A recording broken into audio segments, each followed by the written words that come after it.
What's up, YouTube? I'm so excited to share this week's video. I teased a few weeks ago that I was working on a custom Funko project for one of my favorite artists and YouTuber. Today I am finally revealing the time-lapse of my custom Funko of 1000.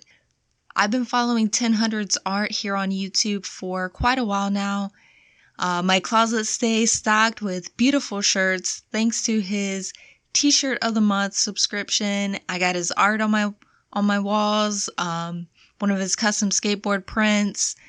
I really love his style, and he just seems like a super chill guy. I'm gonna drop some of his links in the description below so you can check him out, show him some love. If you've never watched any of his videos, I highly recommend you do that. He's very entertaining. I got hooked on his videos where he was traveling around the world painting all these just beautiful, colorful murals. Really funky style.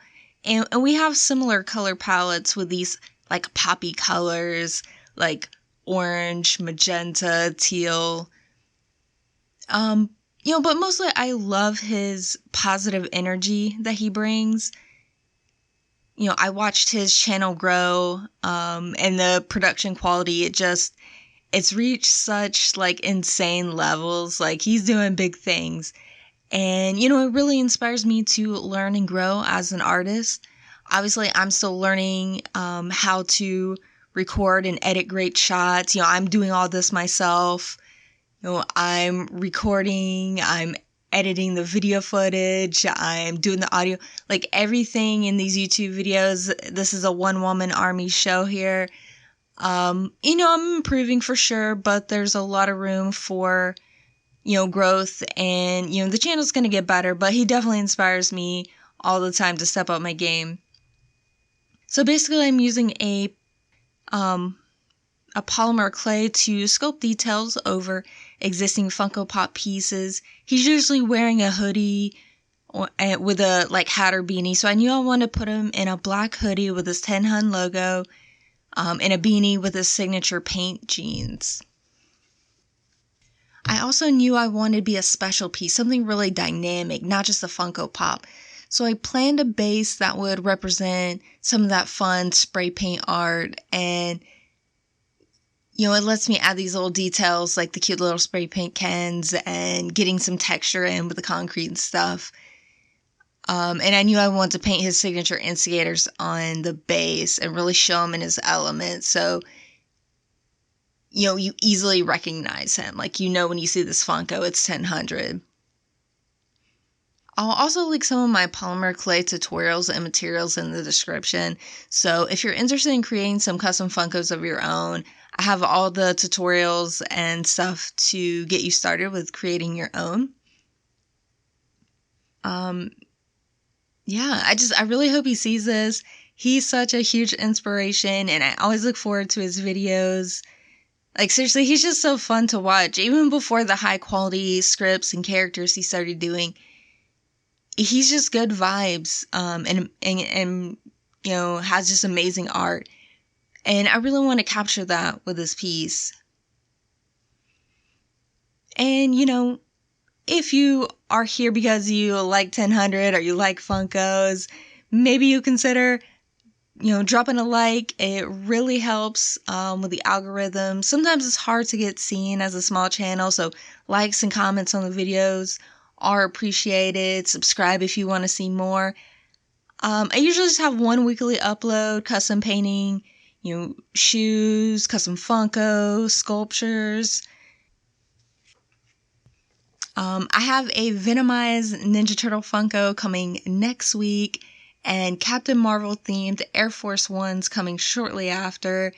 Like the name of the channel says, Geeky Acrylics, it's all a bunch of geeky stuff and blending pop culture and fantasy into art. And as you can see here, I'm finishing up. I'm just putting the extra little details on it. Little things like putting metallic paint onto the tops of the spray paint cans just to give it just a little extra detail. once the sculpting was complete, I baked, primed, and sanded before painting with acrylics.